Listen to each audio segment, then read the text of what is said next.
Hello dear students, how is everyone doing? I'm doing great, thank you for asking. There are a couple of things that we will be going over today, and as always we will start with our lesson objectives. As you can see on our board, the first objective for today would be we will be going over the spellings of some particular words from our yesterday's reading. I also asked you guys to write the words that you have hard time pronouncing on our discussion board, and many of you guys did. Thank you very much. Unfortunately, I will be only able to cover 5 of these words today, okay? And I specifically chose these 5 words because I saw them mostly repeated in our discussion board. The second objective for today is we will be going our daily tongue twister, and today's tongue twister will have a lot of B's in it, okay?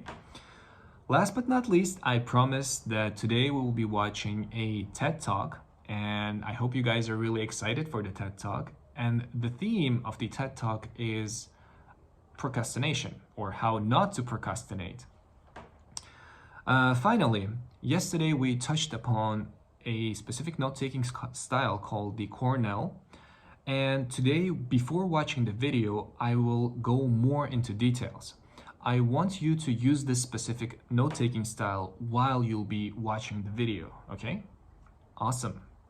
So, are you guys ready?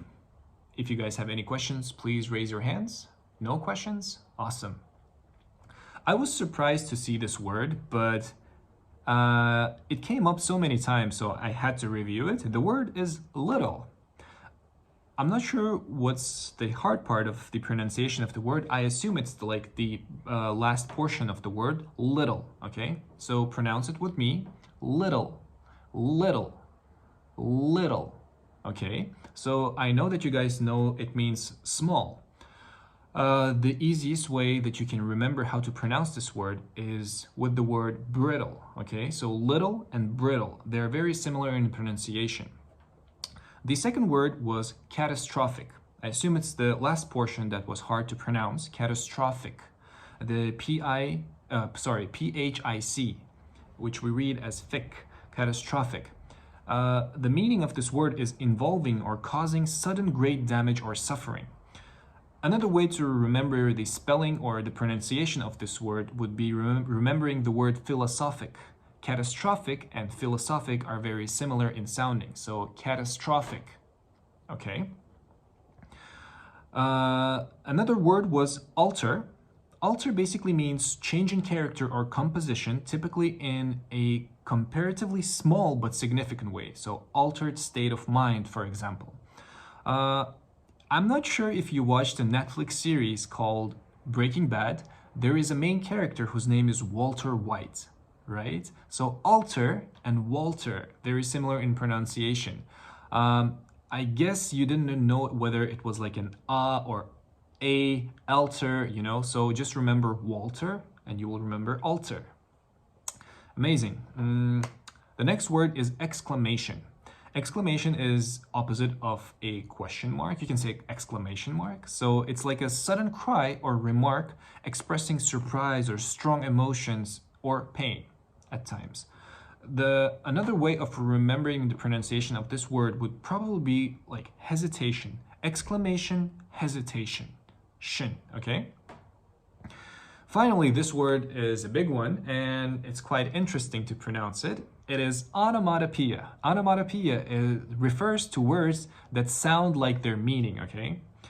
I'm not sure, like, the word that is similar to it I could find was prospopoeia, I'm sorry. So onomatopoeia and prospopoeia. So prospopoeia, if you guys are interested, means a figure of speech in which an imagined, absent, or dead person or thing is represented as speaking. Onomatopoeia, okay? So let's go through our daily tongue twister. As I said, there will be a lot of letter B's, okay? So I'll show you the tongue twister on our presentation here. So the tongue twister goes as following. Let me read it first. Betty bought some butter, but butter was bitter. So Betty bought some better butter to make the bitty butter better. So Betty is a girl. She bought some butter. butter, you put it on the bread. And butter was bitter. Bitter means it didn't taste good, okay?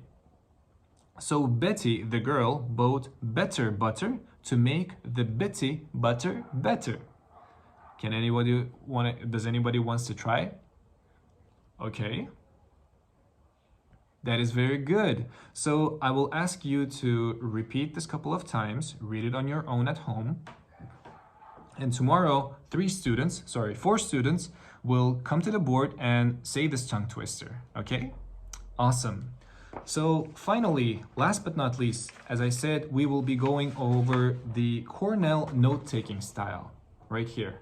So what I want you to do is basically divide your notebook into 3 parts, okay? You can divide it from here or from here. It doesn't really matter. It's your preference. So basically, this big area is the area where you will be taking your main notes, okay? This area is called the Q column, and this is called like the note column. And here we have the summary column. In the note-taking part, you basically write your main lecture notes. Also, you can write shorthand symbols and use lists. Basically, whatever you're gonna hear in the video, just write the main ideas here. This part, called the Q column, is you will write the main idea, or you can even ask questions that are related or connected to the point. And in summary, you will basically summarize everything you have written in short words that you will be able to understand. Usually this portion is used during the class time. So while you'll be watching it, this is the part you will fill in.